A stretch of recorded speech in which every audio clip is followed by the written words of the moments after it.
I always avoid picking up phone calls from numbers I don't know. Today I decided to pick one up and found out that I'm in danger. 3 a.m. There I was, laying in bed. Not sleeping, of course, insomnia's a bitch, and there ain't much you can do about it. I've suffered from it, on and off, for my entire adult life. My teenage years as well, now that I think about it. One thing I've learned, laying there with your eyes closed in bed, it's not as restful as actual sleep, and it can be pretty boring, but it'll help a little, with the exhaustion the next day. But trouble sleeping was the least of my concerns, that night. I got a phone call, which was more than a bit odd. Some of my friends are still out at this hour, but I don't usually get calls this late. Or this early, take your pick.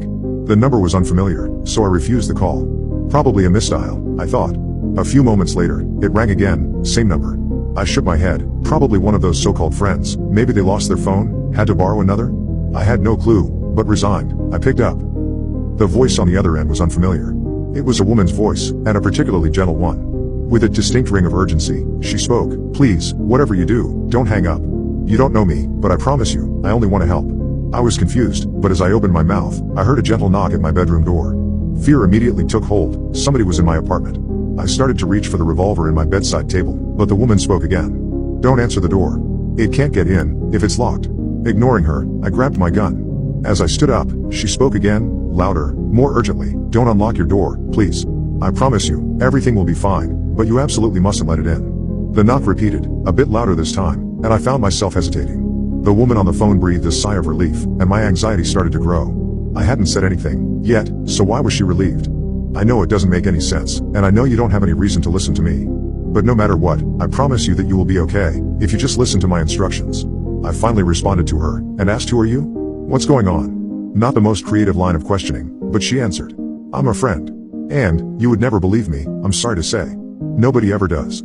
But sometimes they listen, and when they do, they make it to the end, they survive, so please don't hang up, and whatever you do, don't unlock your door." As she spoke, she seemed on the verge of tears. Again, I opened my mouth to reply. This time, the knock on the door was booming, the sound of a fist slamming against the thin, hollow wood.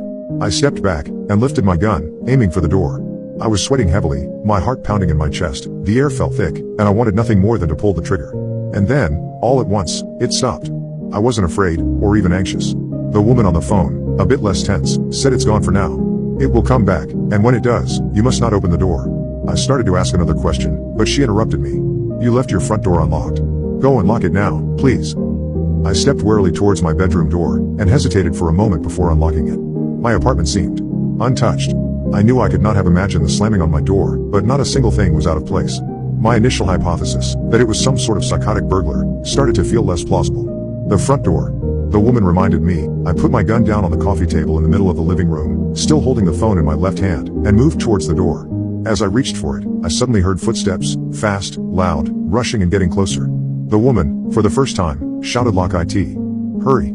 Even one will do." I heard a hand grab the handle on the other side of the door, just as I slid the bolt in place. Outside, something snarled and knocked, gently, on my front door. I turned the lock in the handle as well, and took a step back. "You did it. You're fine. It can't get in now. Please, don't leave your apartment until morning." The woman hung up almost immediately after, and I was left, alone, to think about what I'd heard. I returned to my room, collecting my revolver. I decided to leave it on my nightstand, rather than to put it back in the drawer, and incredibly, I fell asleep soon after.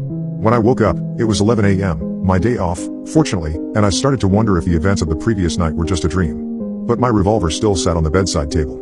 I went to make myself a cup of coffee, and nearly jumped a foot in the air when I heard a rapping on my front door. "Open up, police business," a gruff voice called, and I relaxed, a little bit. I went over and, swallowing nervously, unlocked and opened my front door.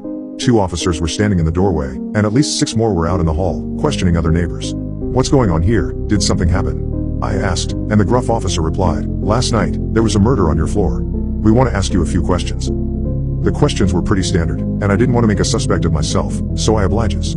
After the police left, I immediately locked my door again.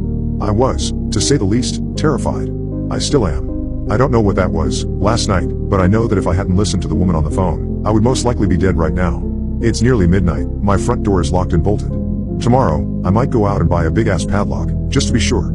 Because as I'm typing this, somebody is knocking on my front door. And I don't want to take any chances. Anybody know what's going on?